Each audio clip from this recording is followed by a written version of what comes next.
angin tapun tapu salum gerakan mandu.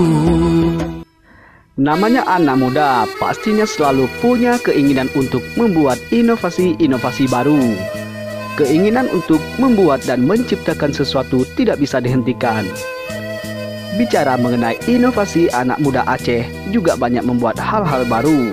Sayangnya, langkah mereka harus terganjal oleh berbagai faktor. Faktor utamanya tidak ada dukungan dari pemerintah untuk mereka. Berikut ini 5 karya hebat anak Aceh. Sebelum lanjut ke video, mari sama-sama tekan tombol subscribe untuk berlangganan dengan channel Faris Elska. Dan jangan lupa tekan tombol notifikasinya agar teman-teman selalu menerima berita dan cerita dari channel kami. Pesawat F-22.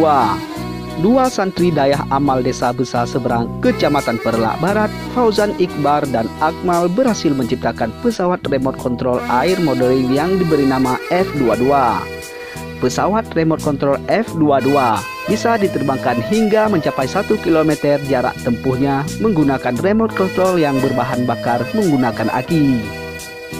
Dia menciptakan pesawat remote merupakan cita-citanya sejak kecil. Ia juga berkeinginan bisa menciptakan pesawat milik pribadinya suatu saat nanti.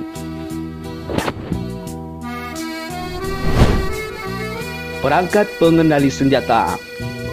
Ririn Effendi, mahasiswa Politeknik Negeri Lok Semawe, berhasil merancang dan membuat sesuatu perangkat pengendali gerakan senapan dari jarak jauh tanpa kabel berbasis microcontroller. Dengan perangkat tersebut, senapan dapat digerakkan sampai 180 derajat arah horizontal dan 60 derajat vertikal. Selain itu, dengan perangkat tersebut dapat mengontrol gerakan pelaku senapan untuk melakukan tembakan.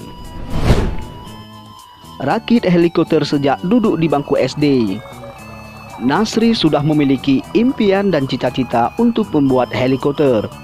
Untuk proses pembuatannya, Nasri belajar secara otodidak di YouTube. Nasri sudah menghabiskan waktu selama 4 bulan dan biaya sebanyak 30 juta. Sementara itu, untuk bahan bakunya sendiri, Momo mengaku mendapatkan dengan cara membeli di tempat jual beli bahan bekas dan sebagian diperoleh dari bengkel dan toko elektronik. Alat mematikan HP di masjid. Zuyadi dan Yulidatullah menciptakan alat canggih yang dapat mematikan sinyal HP ketika berada di dalam masjid. Alat yang terpasang pada Islamic Jamir dapat melacak sinyal HP yang ada di sekitarnya. Jika alat tersebut digunakan di masjid, maka seluruh HP jamaah secara otomatis nonaktif sinyalnya. Dalam jangka waktu yang ditentukan atau diformat pada alat tersebut. Alat tersebut dapat mematikan sinyal ponsel hingga radius 15-20 meter dari masjid.